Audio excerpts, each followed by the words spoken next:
AI is based on data quality. And when it comes to GRC and AI and therefore agentic, it becomes really a conversation about completeness and accuracy of data. Authenticity and transparency is the only way to go in the long run. That's my first point. And I think that's both me as a person and us as a company's opinion. Like that's how data is the solution. Like data is always the most elegant solution. I am a living example that your network is your value.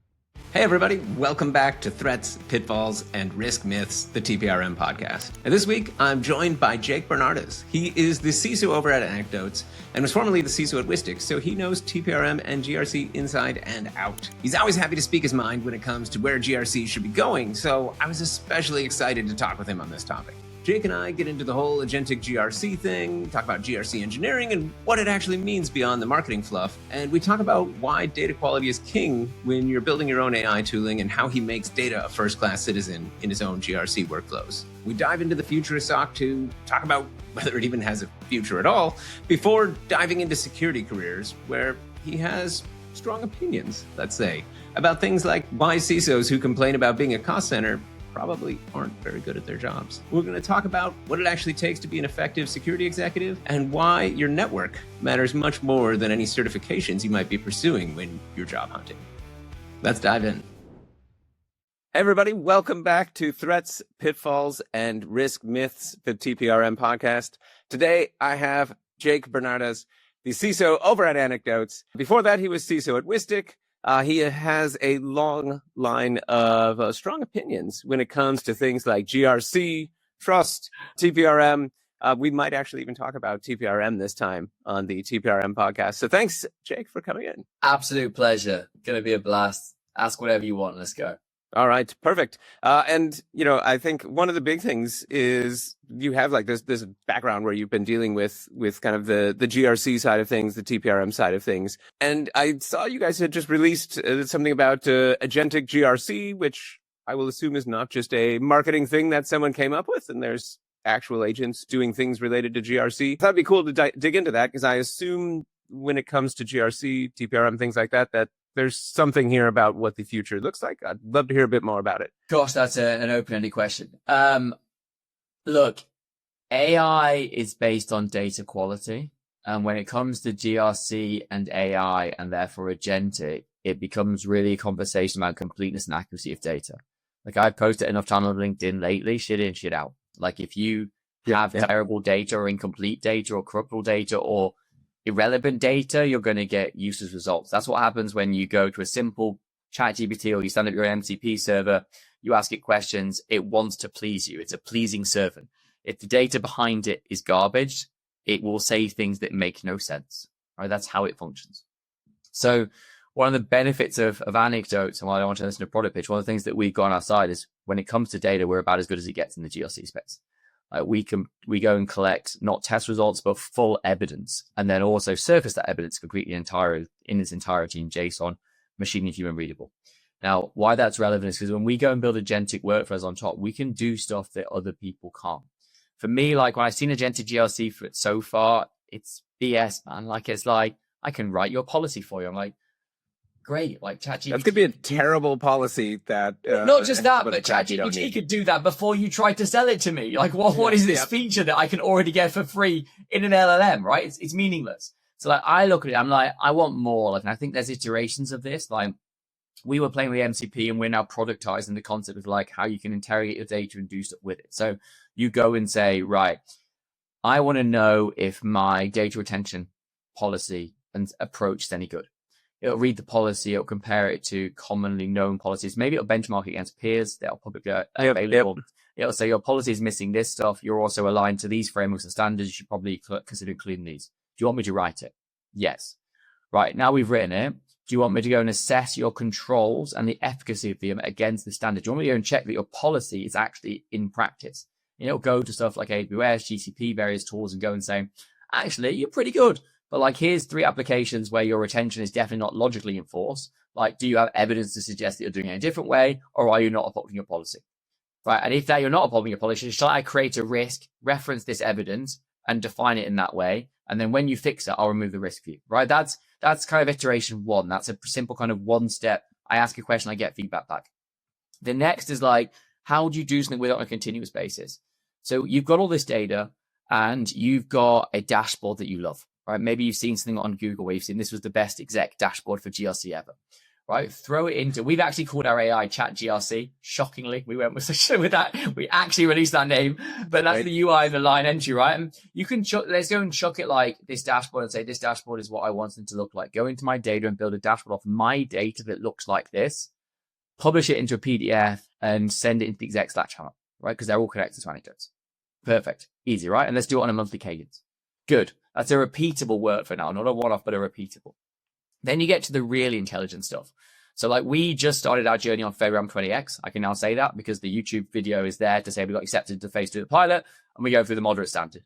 And one of the things that we're talking to Pete and his team a lot about is how do we automate and engineerify, or engineer full stop, everything? Like how do we see GRC as an engineering problem? And so you look at in the class one, right? One of the FedRAMP requirements is to go and say, you have to take your entire evidence sample against all the KSIs, and you have to then reference how it's changed since the previous version that you issued. That's actually a reasonable amount of work. You can do it manually every time. But why don't you go to an agent and say, right, go to my framework and pull all of the evidence that's relevant to every single control in the FedRAMP moderate list of KSIs, provide it as a machine-readable JSON, also create a PDF-based report that's human-readable, right? Dump those both in the Trust Center in a folder called FedRAMP 20X January.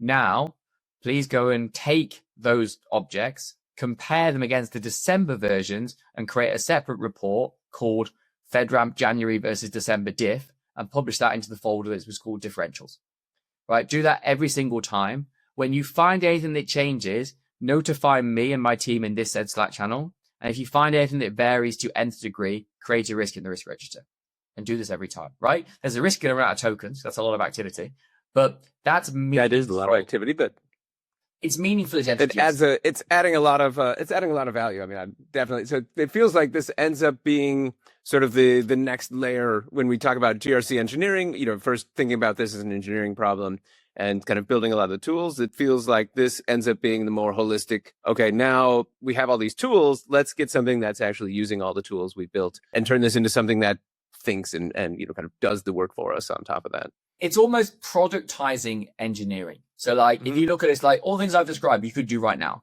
You could go and stand up your own version of Claude Code. You could go and use Talk. You could go and stand up an MCP. So you could do this stuff, but it wouldn't be repeatable. And it certainly wouldn't be usable for someone who doesn't have capabilities in engineering. But what we're talking about, and this ends up being. Oh, go ahead. No, I was going to say is you talk about like when we look at like what we're building is what we call Agentic Studio, which is a concept of almost like agent kit.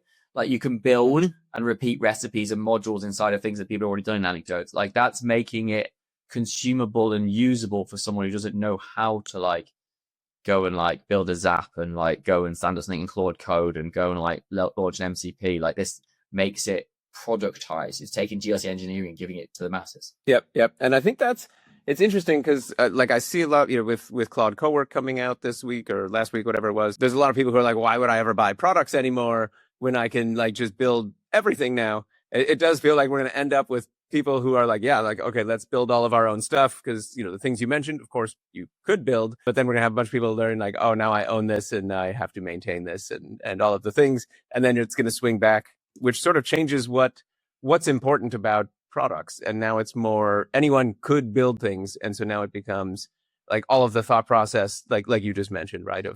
Of thinking through what actually is important. How should I structure the data? How do we make this kind of a workable, repeatable flows, maintainable, all of that. And it sort of changes the value of what you're getting out of software and why you would or wouldn't build it, which I think is a very interesting transformation. 100%. It's maintenance, which is very hard. Like asking any of the guys that built their own GRC products, like it's very hard to maintain. And there's a huge human capital risk. If someone leaves that helped you build it, can you still maintain it? There's usability. Like they're not going to be as UI friendly as something that's being built by the team, properly released and tested. And then there's a simple factor on actually like having security and enterprise readiness, right? What you build, you might make it work in your own environment, but can you evidence it's secure? Probably not as well, right? You can't show that your integrations were built using this particular methodology or that you tested at this very stage. Like it becomes a lot more complex and convoluted to prove that you have an unbiased opinion of your own product. Yeah, and then at some point you're like, oh, and we have 3 engineers who are building this thing that's kind of not our core competency anyway, and we really should be just focusing on our own customers and building things right there. I think it's definitely something that companies are going to be facing, and from their own engineering teams and even non-engineering teams who are now empowered to build so much stuff. And it's like, okay, well, we have to be smart about where are we focusing, because we could be building all these things, which maybe lowers our own spend on SaaS, but there's a cost of we're not spending that building things for our own users. Yeah, I think that's going to be the big thing in the coming years here, because it's just we've democratized building so much, and it needs to kind of resettle of what does that mean. Yeah, I agree. I think there's also the side of this, right? We've talked a lot about agentic from kind of like, what can I do for me? Like, I also think that I mentioned some of the stuff around like you post these into trust centers. I think that agentic, or the use of AI on data, is democratizing how we access security data. Mm-hmm. Like, I was just talking, like I said, before we started recording, to Emre at Docker, who's a mate of mine. We were talking about how I can see a world in which SOC 2 goes. Like, I can see it's meaningless, right? SOC 2, maybe even ISO, like this stuff is pointless. Like, I want to assess a company based on their security posture. But right now, like, there are TPRM tools out there where you can upload your questionnaire in a CSV or whatever, right? And it will give you answers. But the answers are predominantly coming back from policies and written procedures. Like, they're not coming back from real meaningful data. So if I look at this, I know, like, I'm an advocate, I always have been, from Whistic to now, like, on true transparency. Like, I want Anecdotes Trust Center to be by control. You can actually view the JSON evidence in raw format, download it. You can take it by a framework, by individual control, by the whole damn dump in like machine or human readable. And then you get to a point where you start to upload your CSV from Goldman Sachs, it's 700 questions long, into there. And actually it's answering and referencing and providing real raw data against the questions. Not the answer, yes, we do tabletops, but yes, we do tabletops. It was last on this date, and here's the tabletop. Or like, we watched a Zoom call. The SLA is 2 hours to restore full operations. They tested it against 2 hours. The Zoom call video demonstrates they restored from dead to full production inside of 2 hours, right? Get to a point where there's real data being provided. At that point, we don't need audits, assessments, and certifications. Like, we have an ability to assess people and gain our own level of comfort and confidence based on actual data, not based on this weird relationship we have with CISOs and very fully complete TPRM questionnaires where they just say yes, and we go, sure, yeah, I believe you. Because if not, we all know we're not a very trustworthy group here. This is, I think it's interesting, and like I agree, but then part of me is also like, and I know we talked about this before, but it's like a smaller company, and maybe it's only just because now it's very new, but a smaller company is going to say, we don't have resources to kind of build all of the stuff that's going to pull this and expose it. Larger companies might say like, well, you're not going to know what to do with all of this. Like, it's going to be a giant dump of a bunch of things. Because I think in the end, having something like that makes a ton of sense, right? And how do you think about the idea of getting buy-in? And like, what does a standard even look like? Or does it not matter, because with agents, you can have your own JSON standard, we'll figure it out, and then kind of turn it into whatever we need to standardize on our side. And standards maybe don't even matter for that. Yeah, I think there's a lot in there, right? So the first point you made about like people not knowing how to get it, I think that's on us as vendors to find a way to go from application via API integration into the platform. Platform flows data into the trust center and serves it either via API endpoint or via click or download, however the hell you want to consume that data. So I think that's on us to provide. And like, I can't speak for our competitors, but like, I know that's where we're going with the product. And I think at the other side of it, you've got two options, right? You've got vendor solution and consumer solution. The vendor solution might be, well, if your Goldman Sachs is coming and they've done their 600 question questionnaire and I've answered it, dumping data and using generative AI to populate their questions, then maybe JP Morgan comes and I say, this is all the data that we gave to Goldman Sachs. Is that sufficient for your questionnaire? Like, or do you need additionals? Or we've already filled out like 95% with Goldman Sachs. They have their own questionnaire and they're like, we don't use their questionnaire. We have our questionnaire. Exactly, right? But the data will be replicable is what I mean. You can almost store it also in some form of cache and say like, this, I know this is what you're going to ask. So here's it ready and packaged to go. Maybe you have differentials to say like, this is what a financial services company is going to ask. This is what tech company is going to ask. This is what healthcare company is going to ask. Or you do the opposite, right? When we talk to FedRAMP wants us to expose our JSON data to them to assess us by. That's in theory how a modern 20x assessment is happening. Now, what that means is that they are going to, on their end, decide how do we consume that data? How do we look at that data? How do we evaluate? How do we analyze? How do we create a report and structure all that data? That's on them, not on us. They don't really care how we think we should do it. They care how they want to do it. And maybe that's where we get to, right? The bigger players go, you know what? I just want a JSON. Like, I want all your data. I have an application on my end. I think that makes a ton of sense, right? Because you can do whatever with it at that point. Yeah. And I said, for me, I think you serve both ways. You serve it as downloadable JSON in machine and human. You download it. You serve it as a report, and you serve it as an API endpoint that they can consume and do whatever the hell they want with.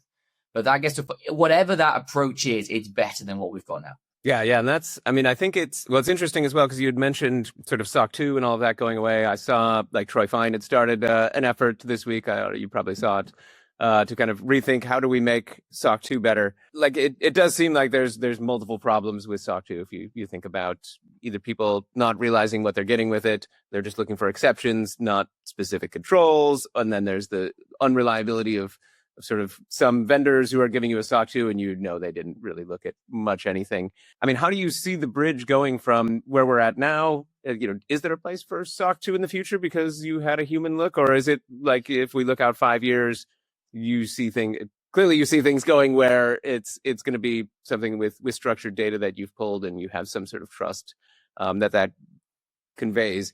How do you deal with things like, do I know that you've put all your systems in whatever it is that's pulling that JSON? Like some of the same gaps that I see with SOC 2, seems like those could carry over. And maybe that's a second order problem, but how do you think of that? Look, I think authenticity and transparency is the only way to go in the long run. That's my first point. And I think that's both me as a person and us as a company's opinion. Like that's how data is the solution. Like data is always the most elegant solution. I think completeness and accuracy is evidenced by the data set itself. Like that's the problem between multiple GRC platforms currently. Some that run a test and come out with a green light saying, yes, the control is active. But if I don't have the data, how do I know that the test result verifies complete and accurate data sets? Like I need the data to be surfaced. So I think by providing all the data, that gives at least queryability. Will you know it's 100% complete? No. Like I don't know for you how many AWS machines you have running. But if I can see them all, I have an ability to query and say, hey, is that all the machines you've got? Yeah, we should have like 4,734. Oh, perfect, right? There's visibility, there's reality. Like there's not just saying, are AWS machines encrypted? Yes. I'm like, well, what the bloody hell does that mean? For all I know, you could have just tested one machine. Like the rest of them might be a complete lie. So I think that's the second part. Like you have to have it in a place where completeness and accuracy can be seen because you are just showing everything. Right. And then it's on them to kind of say, that doesn't look kind of right. Like employees in training. Yes. Great. That's a green light. But how do I know what you checked? Whereas if you show the complete training record for 474 employees, hard to query that when you know there's 474 employees, right? There's more meaning to data. Then SOC 2 and ISO and various other standards, they need reform. They're technologically not appropriate anymore. They were written before big data, really, before cloud, really, definitely before AI. And so I think there's a lack of relevance right now. And I do think that while I would say that, and I've said this publicly in a lot of places, that Anecdotes isn't necessarily a part of it, the GRC automation space has a lot to answer for completely commoditizing SOC 2s. Right, I'm not here to vent the batch. I'm not going to mention my names, but anyone who's read last week about the fact that one of the vendors has been done for basically falsifying and duplicating fake reports and pushing them through having the same report to multiple hundreds of customers. Right, at that point, what the hell is the point in the SOC 2? Like, you are having this like weird relationship where the auditor is just taking the same report, rehashing and shipping it out to keep the vendor happy, and the vendor's just keeping the auditor happy by shipping them more customers. Like, it feels kind of like a criminal conspiracy.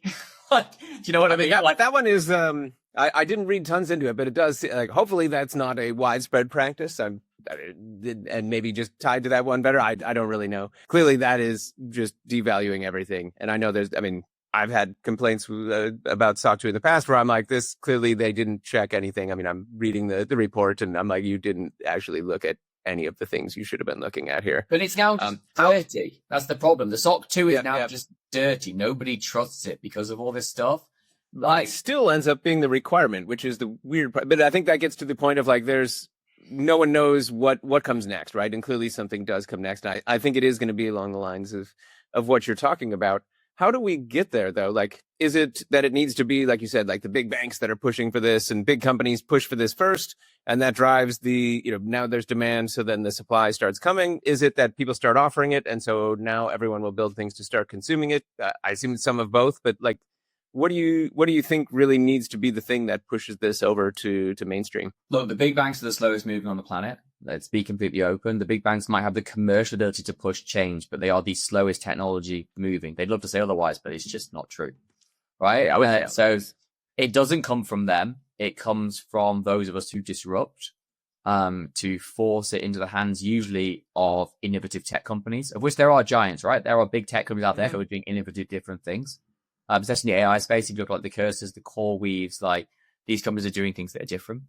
So I think there is scope there for them to shape it. I think it has to be talked about publicly.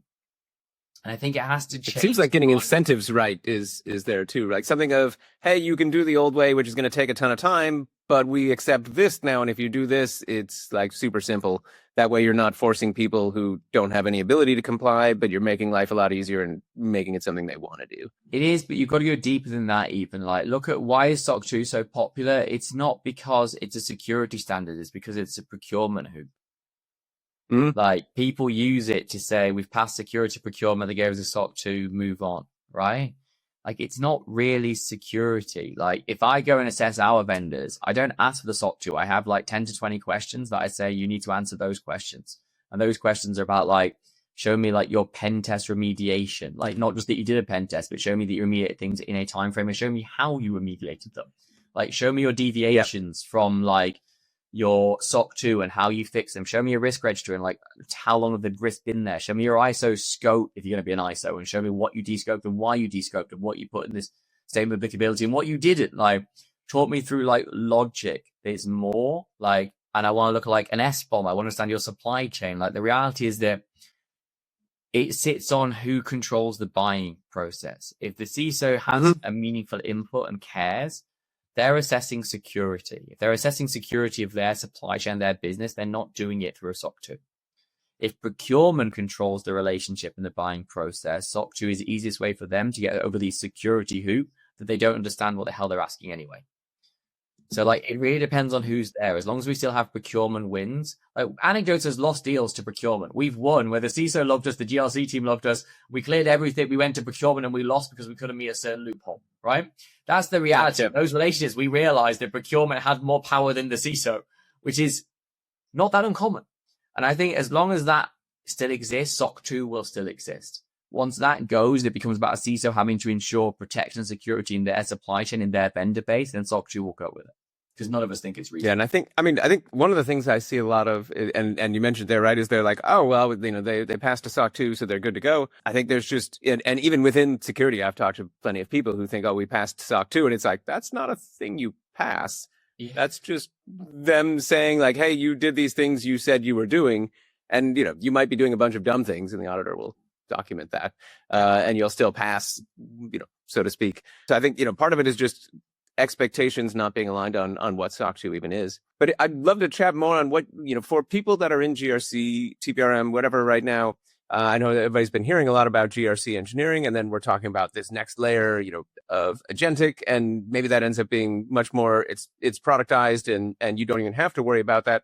Where does that leave those folks where, they've been doing stuff kind of the traditional way, then they see that GRC engineering is the future, but now we're also saying, hey, this is actually going to be a product, and you shouldn't probably need to do a lot of engineering. Like what sort of, if we think about like career advice for people in sort of those shoes, like what do you tell them as far as where they should be focusing efforts? Where do they want to be in 2 years? So I think I mentioned Emery earlier. There's Ayub Fandi and Justin also from Pagano from Clavio who've done the GRC engineering piece. And I think that there's some really interesting stuff in there. There's some stuff worth reading about what GRC engineering actually is. And I think it's a misunderstood term. So I think that when you talk about agentic, you're not talking about replacing engineering. You're talking about automation of existing engineering workflows or productizing existing stuff. Engineering isn't just about going and vibe coding stuff or connecting APIs. It's about understanding how processes fundamentally function and building them in a better, smarter way. So GRC engineering wasn't about like, let's just go and vibe code our way to build zaps between like application and platform to get us more data in. It was about thinking, here's the control or here's the risk. Like, how do I best gain comfort and confidence that that's functioning, although it's not, right? How do I get insight? And that might require some hands-on engineering, some vibe coding. It might require some apps. It might require whatever you want to build to make that happen. Maybe you're hitting lovable or whatever, right? But it might also just be a case of rethinking the process. There's actually, like, at the moment, we're just grabbing a screen grab. Is there a way in which we do that in a smart way? Like, maybe we can put GitHub up and get GitHub to push directly to Jira, which is a built-in integration, doesn't require any actual hands-on engineering at all. So I think that GRC engineering is not as much a movement about making everyone technical, but I think that does help. It's more a point around thinking about things in logic, which is what engineering is at its core focus. It's like understanding from input to desired output, like how do you get there in the most elegant way? So I think that's the first point to understand, is that it's not per se about engineering, but more about thinking. And I think that the other side of that is, how do you train or teach that to people? And I think that in itself is also a difficult skill, because you have a lot of GRC practitioners who've just been taught to go, like, almost become like, this is going to offend a lot of people, but almost like EAs. Like, they've been taught to go and ask this person for this on this cadence and supply it to this and then push it to that. Right? That's literally like a job. When you're asking now, can you think through how that can be done in a better, more automated way? You're asking them to think outside of what they did before. Maybe there's some people now who become uncomfortable. But the reality is, this isn't new. Like, I was talking to a good mate of mine, Mario Platt, who's the CISO over at LastPass. And we shared a joke about the fact that just now, I think we also want to talk about SREs being relevant to GRC. And both of us in past lives have had SRE teams report to us, and we've used them to solve the GRC problem. I said, actually, GRC is an engineering problem. It's not a compliance problem. Get the SREs, because those guys can connect and do anything. And they're the ones who automate and solve the problem. So I was using SREs as a single store for ISO and SOC compliance. Mario's using them in his past roles as well. This isn't, GRC engineering isn't new. It became a great buzzword, and people did some great work and made themselves some great career advancement from it last year. But the reality is, it's just like seeing this as an engineering problem, which isn't new. It's the same as like people have seen revenue operations as an engineering problem versus being like a Salesforce. Everybody rebranding their own roles. We need to exactly how to do that for ourselves. That's clear. It's more about logic. I mean, obviously, vibe coding, the ability to actually understand engineering, the ability to understand components and flows helps. But this isn't anything that I couldn't teach anybody in a few days. Yeah. And I think, that is something where, because a lot of people don't know where to get started. And I'm constantly telling people, I'm like, learn basic Python, take, any of the Coursera intro to computer science classes or something, and then just start playing. Because it seems like one of the big things is you just kind of have to get experience seeing what works, how agents work with things, where an LLM is going to be good, where it's something you maybe shouldn't trust. How do you put checks in? But you can't teach that as well as you can if like someone actually just tries to solve their own problem, and you're going to figure out things along the way. So I usually am telling people like, hey, just get started building, because it's fun on one hand, and it will make your life easier. And then you're going to learn from the things that don't work and the things that you stumble over. And that is kind of just, you need to dive in head first, because we're all learning along the way at this point, and no time like the present to get started. Yeah, not even just that. Like, sometimes people like scared and go, I'm not technical. I don't think anyone's non-technical. I think people, there's different degrees of technicality. But I look at some people and I'm like, you've been spending your life in like ServiceNow or SAP or Audit Board or these kind of like legacy GRC platforms.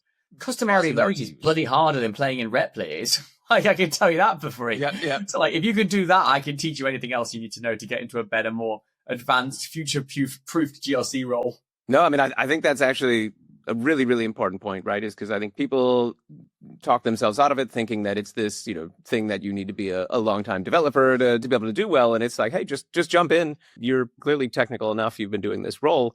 This is just a new skill to pick up along the way. And I think, looking forward in the next 10 years, that's going to be one of the most important skills, is ability to learn and adapt. Because the one thing we know is change is coming much faster than it ever has before. And people that are going to succeed are the ones that are able to adapt and learn really quickly and like it, and like learning and are very curious. Yeah, and right now, like I said, I think there is great opportunities for people in engineering to enter security and GRC roles there wasn't before.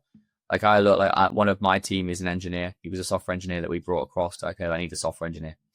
And that's the reality. Right now, there are people who can come into these roles that traditionally weren't maybe the right place for them, and be disruptive and generate a huge amount of value very quickly because they see things in a completely different way. how it's traditionally seen. And I think there's a lot of value in that to drive us as an industry forward as well. Oh, definitely. And I think, I know you've talked a bit about, if we pivot a little bit now to talking about how the role of CISOs is changing or has changed, or should change, because we often hear people in security kind of bemoan that we're a cost center, which often to me feels like a self-fulfilling prophecy versus, being much more involved in the business. Clearly, I'm imagining, I don't know for sure, but I will imagine that you are very involved in the business over at Anecdotes, not just like thinking about our machines being patched.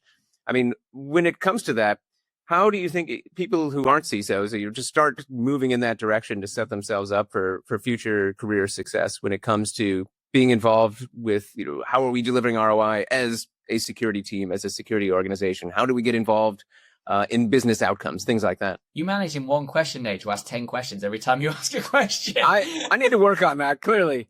I fall when people do that to me. I'm like, I'm going to forget the next two. Let's pick it apart. So firstly, anyone who says we're seen as a cost center is not very good at their job.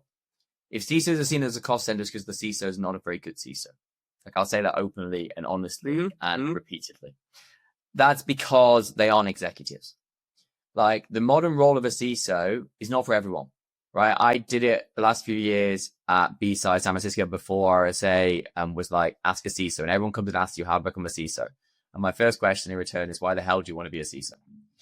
Right, I know guys who earn the same or more than me and don't have to have the stress and pressure that I do as an executive, right? If you want to be an exec because your skill set is applicable to that and that's where you will excel and that's what gets you out of bed in the morning, then great. Maybe this is the right role for you. I don't know if there's an obvious or normal path to being a CISO. We can talk more about how you might get it from a skills set demonstration, but I think that the key fundamental is saying that if you're a CISO, you're just an exec. You're the same as everyone else at the table. Your job is to progress the business.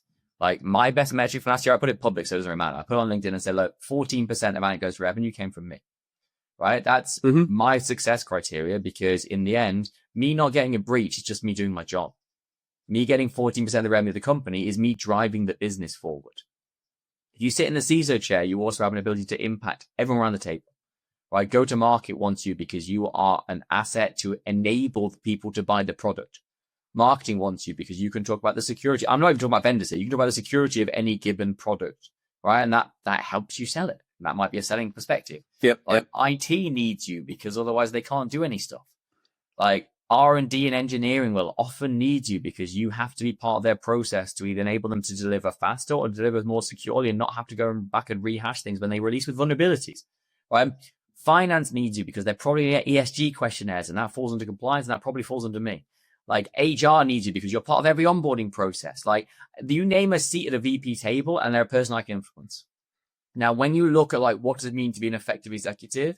It means that I can help and will help everyone else achieve their goals. Right? Yep. Not because it's transactional, because I'm buying favors for later, but because I want the business to grow. That's why I'm at the table. Like, I probably have equity in the company. There's a meaningful outcome for me. So I'm going to help drive everything forward. If the business's goal, which it almost always is in SaaS, is to grow revenue, and if we're all funded, then it's probably to double it year on year. Like, my job is simply to help that happen. Like, whatever that means is to help that happen. I say to my team when they're like, what do I do for promotion? I say, well, you don't do your job because that's what I pay you for now. You're going to have to do more than your job to show that you are giving extra additional value. I think that's the lesson people miss when they say, like, what makes a good CISO? How do I be a CISO? It's like, do I need to be more technical in engineering and AI? Do I need to have a pen test background? Do I need to have like a consulting background? Do I need to understand compliance? Like, what do I need to do? My answer is always no, you need to be executive. None of that. Yep. Until you learn to run a business unit, I am technical from a background, but I'm not hands-on hardly ever anymore. Like, I don't run GRC. I just make sure we don't F it up. Like, my job is to help the business grow. And often that means I'm in different parts. I'm in CS, I'm in product. Like, in my world as a vendor, there's a bigger impact on me to be involved in the actual go-to-market motion. So then the real key is, like I said, be an exec. And the second is, how good are you at hiring? If you are not good at hiring, you will fail at your job. Don't ever be a CISO if you're not a good hirer, because you have to hire people who can do the job for you that you can't do. If you can't get out of the room, like, your job should be at the beginning of the year, set a strategy, ideally a year, worst case 6 months, Tell the team that's where you need to be in 6 months. Let them work out how they want to get there, and then get the hell out the ring. And just say, if you need me, I'm here. If you don't, I'm not.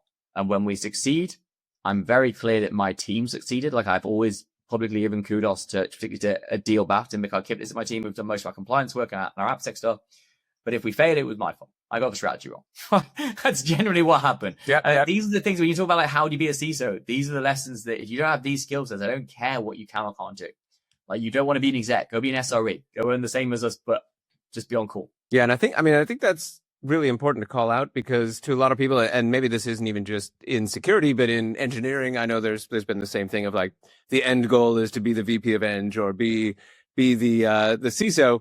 And at least I think there's been more awareness that, like, we should have paths for people that are really good at their jobs that don't end up, kind of trying to shove them into this role where it's a bad fit, because then I think you end up with what we opened with in my barrage of questions, which is CISOs who feel like, hey, I just get locked in a closet and no one listens to me. I think that's sort of the inevitable outcome when you put people who probably shouldn't have been in that role, because that's not where they're good. That's not even what they're passionate about, and they end up in the wrong fit. And I think it's great you're calling that out, because there's just so much room for people to be really successful in their careers. That doesn't mean you had to be the CISO. There's plenty of great places you can land in security and elsewhere. That doesn't mean you end up being the executive there. Exactly. But I said, if the skill set is what excites you and what you're good at, like, some people are natural leaders, right? You read that book, Surrounded by Idiots. Like, some people are red with a dash of blue and yellow. They are natural leaders. If you're a natural leader, you should strive for that path where you'll be able to excel and also help other people grow. But if that's not you, like, maybe your route is to go to Google or a behemoth and move as an engineer. Like, an engineer at Google earns more than a CISO at a mid-sized tech company does. So, like, think about, like, what don't we know it? Going to excel at, right? What are you best at? Mm-hmm. And so one of the other things you talked about was hiring, and I think related to some of this career stuff. I think you talked about maybe some of the talent shortage being less about an actual talent shortage and more about people not necessarily knowing what they're hiring, like what skills you're supposed to be hiring for. What things do you look for generally when you're talking about bringing on great security people? I'm assuming it's all the things we just talked about of thinking about the business. But when it comes to GRC, when it comes to TPRM or even security engineering, are there things beyond the obvious that you're looking for? I think I'm looking for everything beyond the obvious. I think that's the problem. Is I don't have a recipe. Like, I've only ever hired well to date. I've never had to ever terminate someone because they were bad at their job. I've only ever had to terminate 2 people. It was because we had to do downsizes across the business, right? And I take that as a success. And some of my greatest successes in life are the people I've raised who are now running security and GRC teams. That's how it's great. Right? I think that's the success of a leader. But I don't know, like, at times I've actually gone and said, here's one of my team who I love. Can you please try and find someone who's like him or her? I don't really know what those attributes are, but talk to them for a while and find out if the next person you think is like that. All right, so I think security is now so broad, but at the same time can be so deep that finding a skill set or experience base is, like, it's just so hard. Like, and also everyone can go and gain accreditations without actually having, like, the actual competencies you need. Like, I need someone who can problem solve. I need someone who's not scared to take on projects they've never done before. Like, I need someone who's agile and adaptive, that when we keep throwing stuff at them, they just keep working on with it.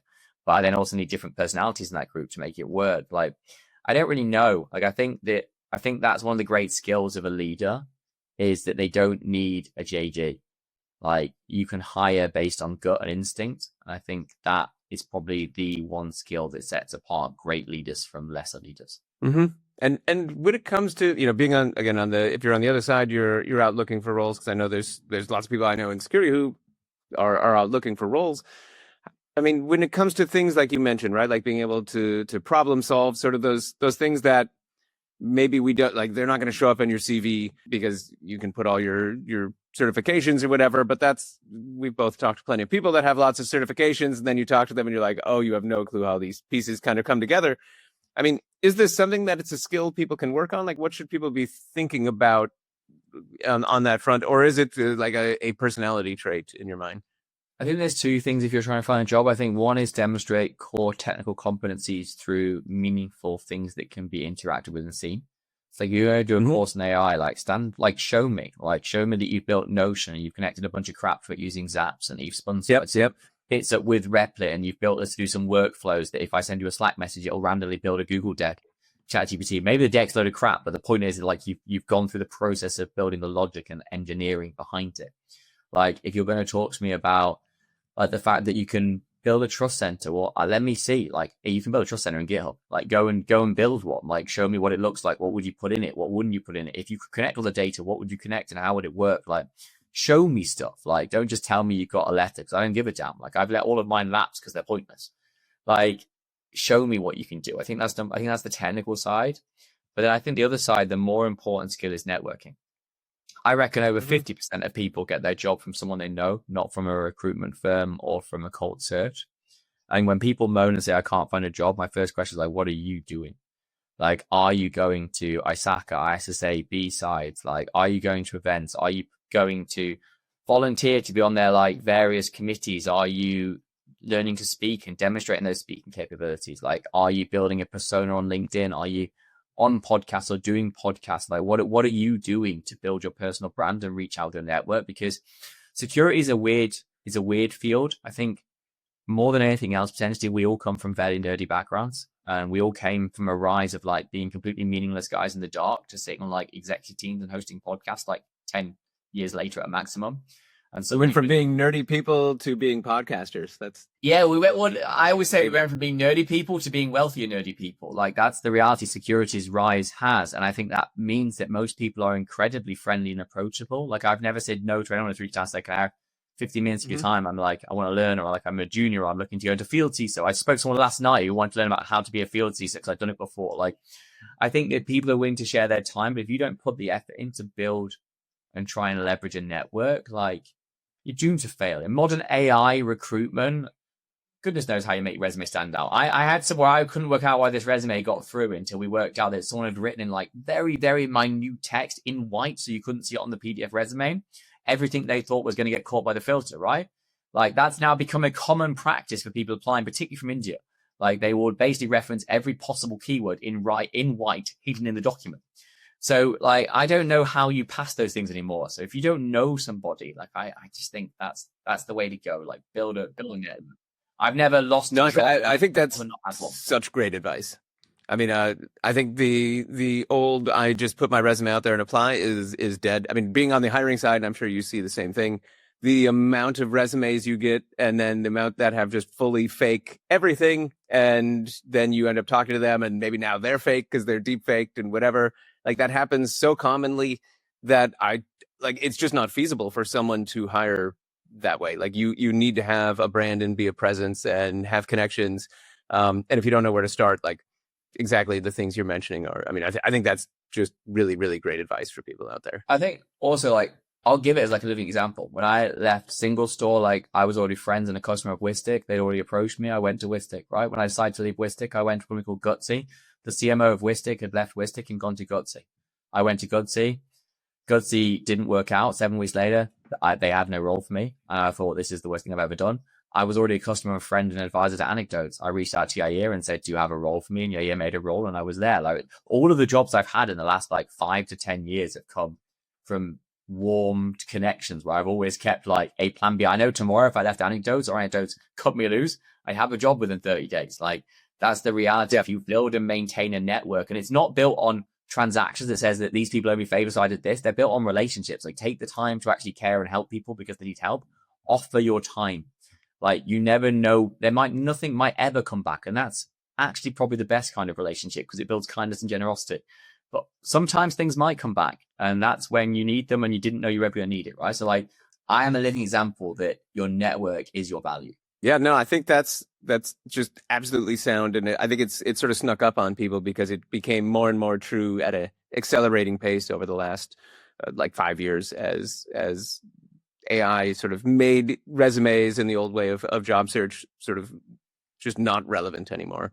And I know I personally had neglected it because I'd been at a role for like 8 years. It was like, I don't need a network. I don't need to go out to all of these things. And I mean, I paid the price when I left because I didn't have all those connections, and it was hard. And getting out there, like you said, going to different conferences, just talking and meeting with people, no expectations, like that literally is doing the work for you. You don't have to go out with a certain thing of I'm going to find a job here. It's just meeting people, seeing how you can help others, and contributing, and it all comes back. So I think that's really, really great advice for people. Good. But well, thanks, Jake. Thanks, Jake, for coming on and for sharing so much great wisdom. I mean, I think it was really fun because I think there's a lot more to dive into, and it'll be great to see where things go when it comes to agents and just AI and how we're going to automate GRC and what this looks like in the future. And I think the career advice for folks is really sound and really timely as well. So thanks a ton for sharing that and for coming on. Absolute pleasure. If you ever want me back, I'm always happy to come and rant again. Well, let's not get crazy here, but you got your one shot. Don't have another. That's it. Nah, cool, man. I appreciate it. Perfect. Well, thanks again, and thanks to everybody for listening. Peace. Thanks for listening to the TPRM podcast. If you enjoyed this conversation, make sure to subscribe and share it with a colleague.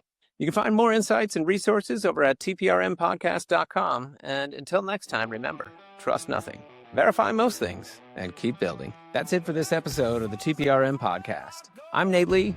Thanks for joining me and my guest today. If you found this conversation valuable, please subscribe on your favorite podcast app, leave us a review, and share the episode with your peers and colleagues. For more resources and insights on building business-aligned security programs and managing vendor security, visit tprmpodcast.com and connect with me on LinkedIn. We'll see you next time.